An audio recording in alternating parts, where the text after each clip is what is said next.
We have a special guest with us on the program today, and it's Jim Chakiris, the Executive Vice President of the Ohio Poultry Association. Jim, thanks for coming by this morning.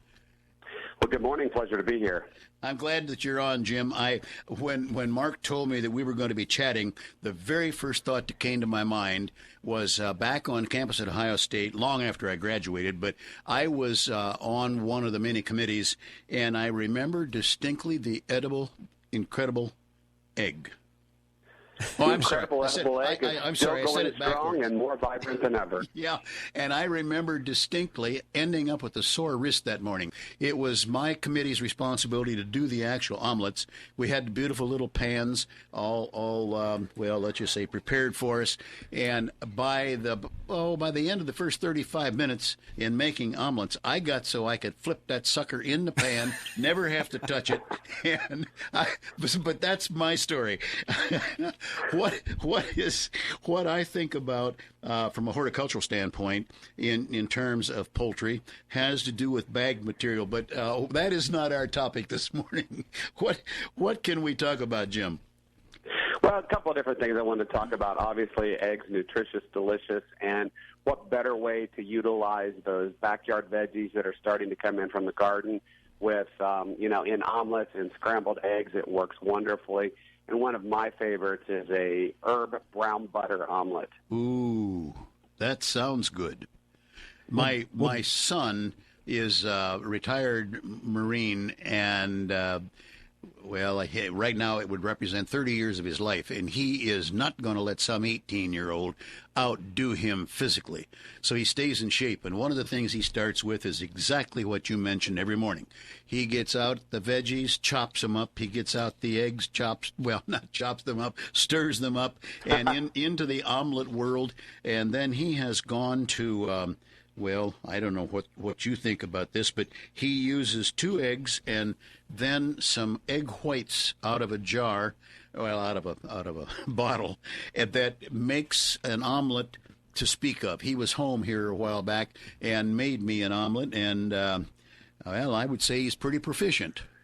Well, it's good, and we tell people to enjoy eggs any way you like them, but, definitely eat a yolk or two because a lot of the nutrition is in there. Mm-hmm. And USDA and FDA earlier this year, through their dietary guidelines, actually removed all cholesterol claims, and so the cholesterol in the egg is actually part of that's good for you. And so, talk to your medical professional, but eggs are part of a healthy diet, and cholesterol is not a concern like it used to be. Well, now, is this recent news? I think you just explained that, but I was still of the opinion we had to be a little cautious about too many yolks. That apparently is not the case. No, not the case from my standpoint. Again, talk to your medical professional. Yeah. The egg people have always known they're good for you, but it's a lot of misinformation out there. Jim Chakiris is with us, the Executive Vice President of the Ohio Poultry Association. And, Jim, when it comes to using those veggies and things from the garden, I know that you have a lot of recipes online that folks can look at. Tell us about your website. We do, www.ohioeggs.com. There's a lot of recipes there, nutritional information, basically anything the consumer, the home cook needs to know about eggs. Again, that's ohioeggs.com. Pretty easy to remember. Yes.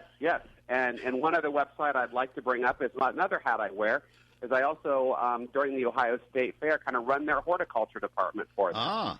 And our entry deadline is coming up, and it's July 1st, www.ohiostatefair.com. And there are a lot of different competitions that the home gardener can enter and kind of showcase what they do best.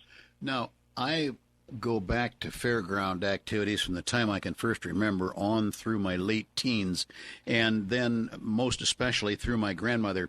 She was an avid home gardener, a big gardener on the farm type of thing, and she entered, I can't even remember what all, but squash and tomatoes, and I don't remember poultry in her situation, but you're talking about all of those things that you're in charge of, so to speak.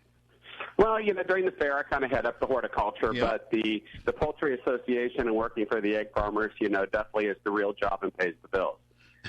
So, but, the fair has evolved over the years, and used to be there was big displays of vegetables when we used to have the large truck farms, and that was an important part of a lot of different farms. But now that's all evolved and changed. So our competitions today are really geared towards the home gardener, a lot of container gardening displays, floral arranging, cut flowers, potted plants. There's competitions for fruit and vegetables, kind of bring me what you do best. And so it's all included there. That's fantastic. And the last time I remember paying any attention, it happened to be tomatoes, and the reddest, the prettiest, the this, that, and the next thing, and then it got down into size, the biggest, and then in the smallest. And I could not believe an entry that was a beautiful little red tomato, about 3/8 of an inch diameter, sitting there with a blue ribbon on it. And I thought, well, now that is really something. I would have to be cautious I didn't swallow one without knowing it at that size. You got to be careful. And then on the opposite end of that, we have our giant pumpkin weigh-off on August 5th, the last Saturday of the fair. We might have to have you stop out and take a look at that and maybe be one of our official judges. Okay.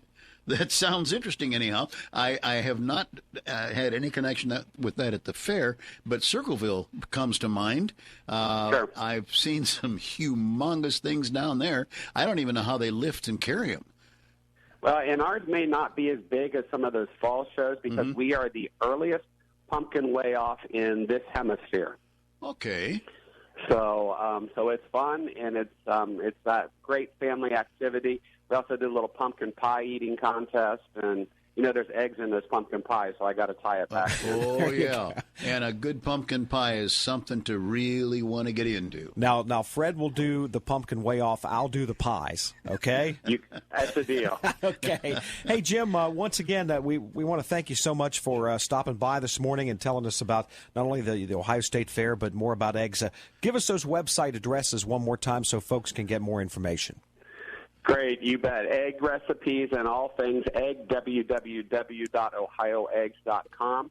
And for more information about the Ohio State Fair that runs July 27th through August 7th, you can get that at www.ohiostatefair.com. And Jim, I hope you made us hungry this morning. Oh yeah, we haven't had breakfast yet. I have accomplished and completed my job for the day. Okay. Very good. Hey Jim, thanks so much for coming by. We really appreciate it. All right, thank you, gentlemen. Have a good day. Thanks. Same to you.